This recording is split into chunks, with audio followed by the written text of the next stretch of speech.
What's up, you guys? Welcome back to another video. I know everyone's having a great day, great time, or whatever day you're watching this, or whatever time watching this. We are back with Mr. Nightmare.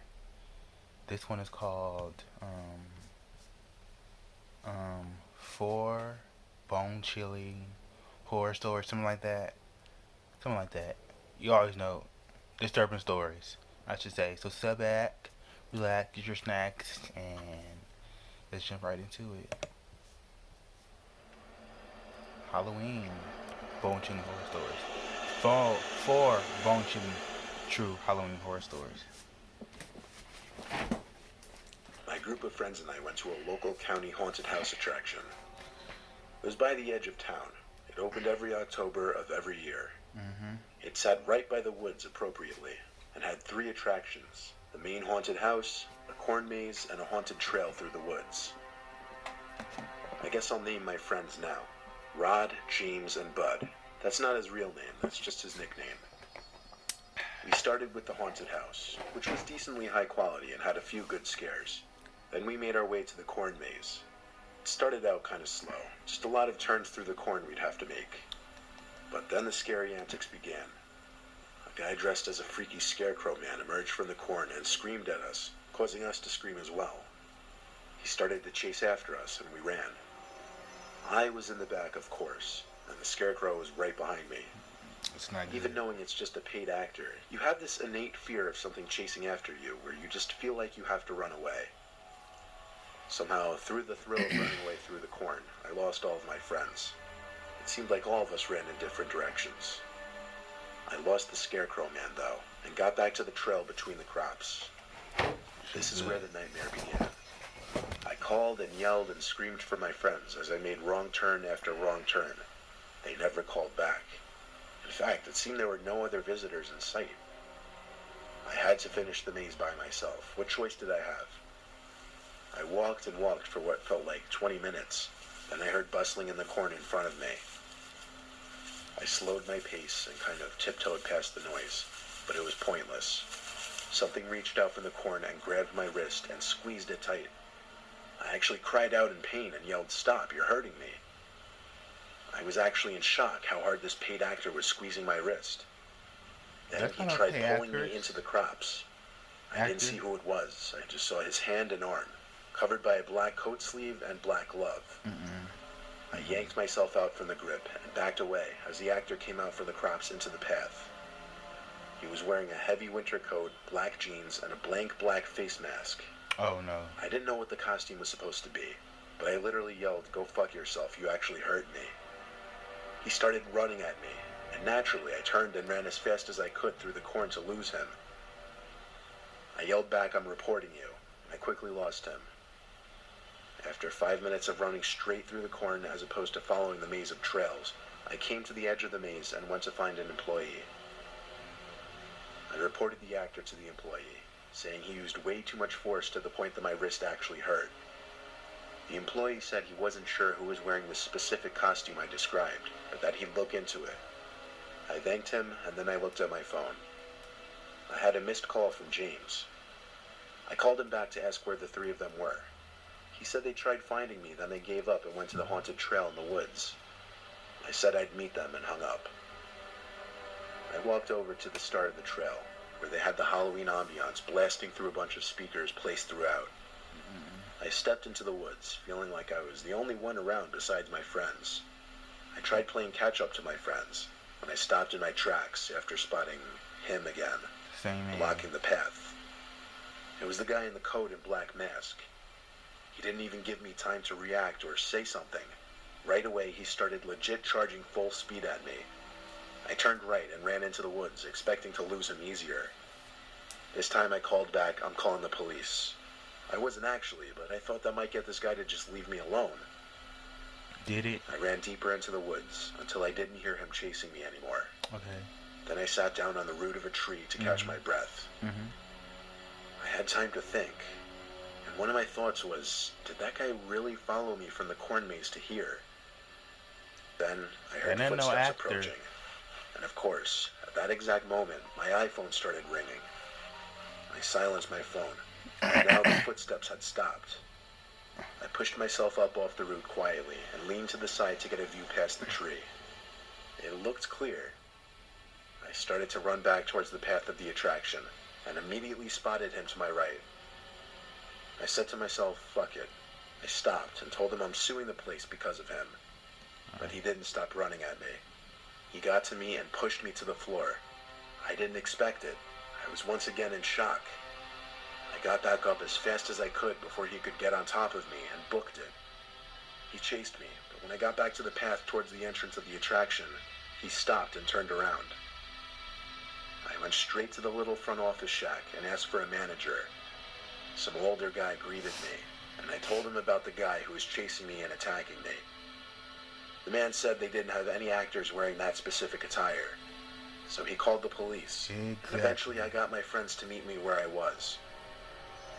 I stayed to describe the happening to the police when they showed up.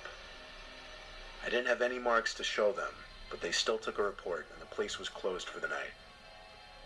We all went home after that. I haven't been to any haunted attractions ever since. Typical. Take advantage of young innocent people on Halloween, or take advantage of any situation, any event that's The happening. year I turned 13, my friend invited me and 2 other friends to stay at his house on Halloween night. He had a fairly large house outside of our town, and it was the perfect place to go trick-or-treating. We decided it would be cool to go now to get sweets for a movie. So fast forward, we were near the end of our trick-or-treating, and at one house, a woman answered the door. She was tall and skinny with shoulder-length hair. Her house was disgusting. We could smell the odor of cigarettes from inside. She was quick to tell us that there were no more sweets left. However, she could go try to find something for us. After a couple minutes of waiting, she comes back with an old brown paper bag with old-looking candy inside. Probably just come inside. I kindly deny the bag and tell her we're getting picked up, so we better go. She grabs one of my friends and says, "No, please." But my friend pulls away from her, and then she quickly shuts the door. We knocked on a few more houses before hearing something going on near the parking lot of the housing complex. Someone exclaims, "They took my child, they took her, they took her." It was her, that woman. And that was my friend's parents' car that she was banging on. She was throwing herself at the car and hitting it with her fists. A couple of neighbors came out due to the commotion. They seemed to know who she was. They apologized to us and said it was a big misunderstanding. We quickly got into the car, and my friend's mom started driving us out. But we don't get far before the woman jumps in front of the car, claiming one of us was her child. The neighbors once again pulled her away. It was later that night, however, things truly began. We stayed up late like any teenagers do at sleepovers, and we watched some scary movies. Out of nowhere, the light turned on in the hall. We could see it under the closed door of the bedroom. We assumed it was my friend's parents who were about to come in to tell us to get some sleep. However, no one came in. She broke in the house. I decided to have a peep out the door. Nothing at all. My friends joined me to see why the lights suddenly turned on. Out of nowhere, my friend says, "It's her." And through a large window facing the backyard, we see that woman standing there, looking in. However, the second she saw us stare at her, she ran away. Disturbed by this, we came back inside the bedroom and locked the door. We were obviously quite shaken up by this. Who is she? What does she want? We sat around for an hour, nervous, on high alert. However, we eventually did somehow manage to fall asleep. That morning, my friend's mom told us the situation at the housing complex shook her up so much that she thought she had seen that woman standing over her bed in the middle of the night. My friends and I never even told her we saw that woman at the house that night. Wow. Which led us to wonder, what if, just maybe what if, that woman actually was inside the house that night? She probably was. She's probably awake.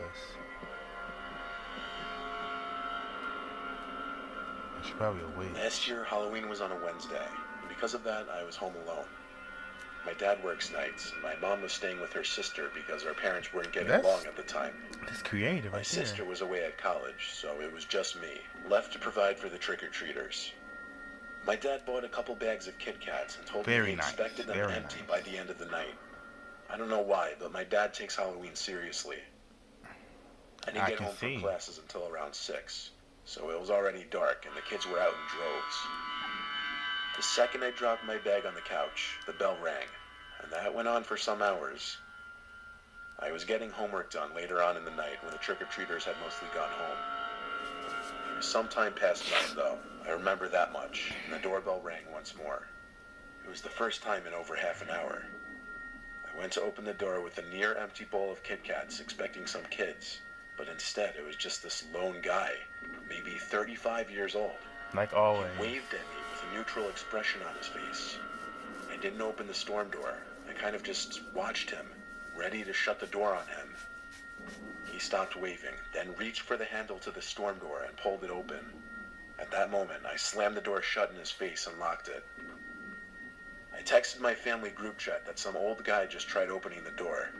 My dad joked that if he does it again, go outside and teach him a lesson. I decided that was it with opening the door for the night. I went back up to my room to finish my homework. Soon, I heard yelling coming from outside. I lost my patience and eventually got up to see what was going on.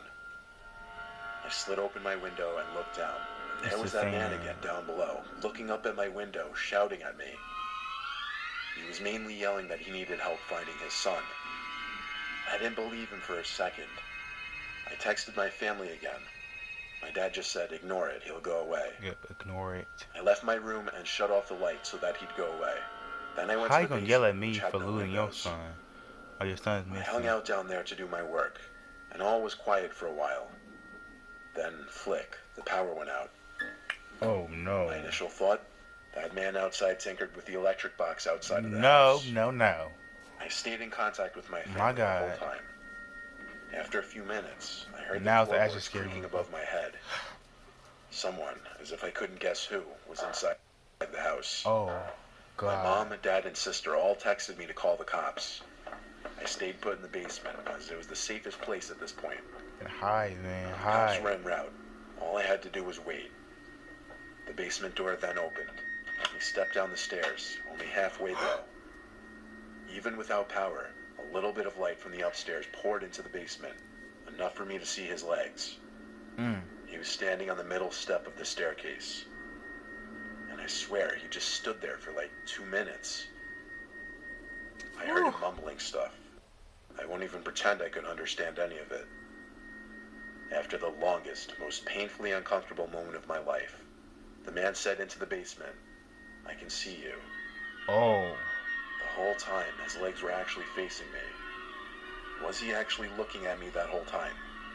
Still, I didn't move, nor did he. He continued to stand there until there was a bang at the front door. Then he walked up the stairs, shut the door, and I heard creaking above again. I waited 20 seconds before running upstairs to the front door. By that time, it seemed the man had left my house, because the cops couldn't find him, even with my help. Stupidly, I left the back door unlocked, so he simply let himself in. Wow. As for the power, he messed with the electric box outside, as I predicted. I don't know if he did this on Halloween intentionally, or if it was just a coincidence, but something was wrong with that man. He didn't belong out in the streets. That's crazy, man. Oh, gosh. God. Halloween night. I don't know what year it was, but it was probably like 4 years ago, and it was a Saturday.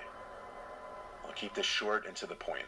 My friend Tanner and I were set on doing something scary that night, and that ended up being a visit to the abandoned house way up the road from our campus.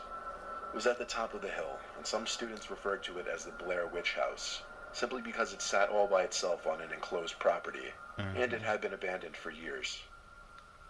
So, come 10 o'clock, Tanner drove us all the way up the road and parked his car in the dirt outside of the property. We walked up the hill to the house, and even just seeing the unlit house standing in the dark gave me goosebumps. We both came with backpacks full of tools like flashlights, knives just in case, and he even brought a crowbar. Surprisingly, he didn't need it though, because the front door was already cracked open. This is where the flashlights came in, because of course the inside was as dark as it gets. The house seemed to be scrapped for just about everything because nothing was left except junk. Nothing very exciting. Then there was a thump from upstairs. Tanner and I looked at each other, and we agreed to go upstairs and check it out. He led the way up the stairs, which were extremely rickety. We got to the top, and there was a small hall with 3 doors. We passed the first room, which was a tiny bedroom with an old collapsed bed frame still in there. There was a second door on the left. This one led to an empty bathroom. There was one more door, this one on the right of the hall. We stepped inside. This bedroom was definitely the master bedroom. There was a bed frame sitting in the center of the room still. There was once carpet on this wood floor, which had apparently been ripped away over the years. We stepped fully inside the room, looking for what could have made the thumping sound. Then, bang. The door to the room slammed shut, and there was suddenly a white flash that filled the room. Uh-oh. And another. Uh-oh. It seemed like camera flashes. Tanner screamed and opened the door back up to flee the room. I did the same. Neither of us looked for whoever was in there with us. In the moment, we were way too scared. We ran back to the car, and Tanner drove us back to campus. A week later, Tanner sent me a picture through text. He was holding a photograph in the picture. It was of the 2 of us in that bedroom of the house. He said they were left under his windshield wiper in the parking lot of our dorm building. I told him throw them away and park somewhere else from now on. We only told a few close friends about this, and we never went near that house again. Someone's trying to spy on y'all. Make y'all in trouble.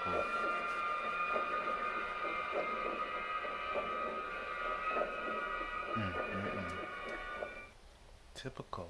Typical. You cannot go anywhere when it comes to Halloween, because crazy people will take advantage. Like the first one, a guy dressed in all black. Second one, a crazy woman. You know, the kids that are out doing Halloween. The third one, someone sneaking to your house. But he didn't actually sneak in. He did sneak in, because the door was unlocked. And just, I think the third one was the top, my top. The fourth one, I don't really know. I think someone just spying on them, taking pictures. That's all it is. But the third one wins for now. So thank you guys for tuning in. Be sure to like, comment, and subscribe. All the great stuff. And until next time, you guys. Peace.